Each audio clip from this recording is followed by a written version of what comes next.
Hello! Welcome back again sa ating mong YouTube channel, Farmer Secure TV. Ayan, kamusta na po kayo? Sana po okay laging lahat. Ayan, shorts video lang po tayo, 5 minutes. Gawin lang natin maiksi yung video natin.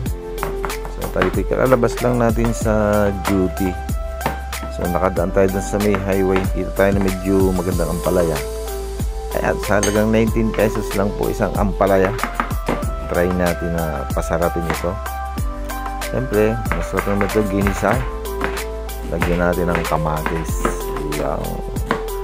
At yan po ay pwedeng ulam na natin.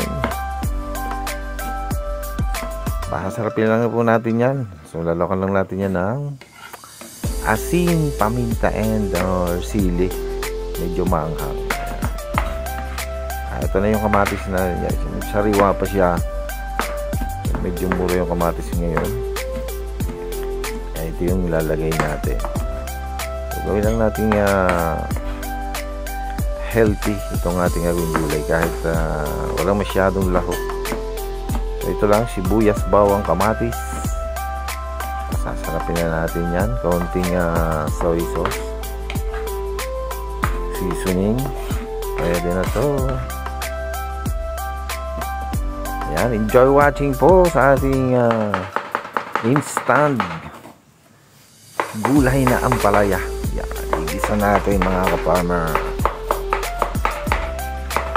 Ating po mga walang sawang supporters sa ating YouTube channel, maraming salamat po. At sana po na-enjoy kayo sa ating mga ginagawang video. Kahit ito ay kung ano lang ng mga video natin, mixed vlogs. Ayan, maraming salamat pa rin po sa patuloy niyong support sa ating pong mga kapamilya, ating mga kapamilya, mga ka-team, team kaagapay, team kapamilya, yan, sa lahat ng mga team. Maraming salamat po. Ito guys, na-prepare na natin yung ating mga sangkap na lulutuin. At yan, umpisahan na natin. Napakadali lang ito mga kapamilya. Medyo nangis na rin natin yung ginisang ampalaya. Napakasimple na mong gawin ito. Pagkalangan natin itong ating ampalaya. Sama natin sibuyas, sa bawang, and kamatis, syempre. Ayan. Napakadali lang po nitong lutuin.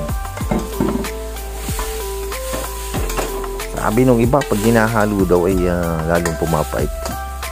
Pero tayo naman hindi. Marami na tayong beses magluto nitong ampalaya. Hindi naman siya masyadong pumapait. Ito na yung natin, seasoning, paminta, and asin. Yan. Isili pa rin yan. Medyo like natin yung medyo maanghang o kaunti. So yan, konting gisa-gisa lang tayo.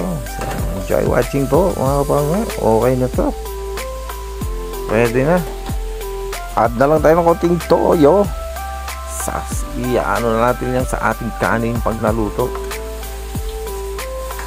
Bubuhos lang na sa ating kanin yan. So, tayo lang naman yung kakain yan.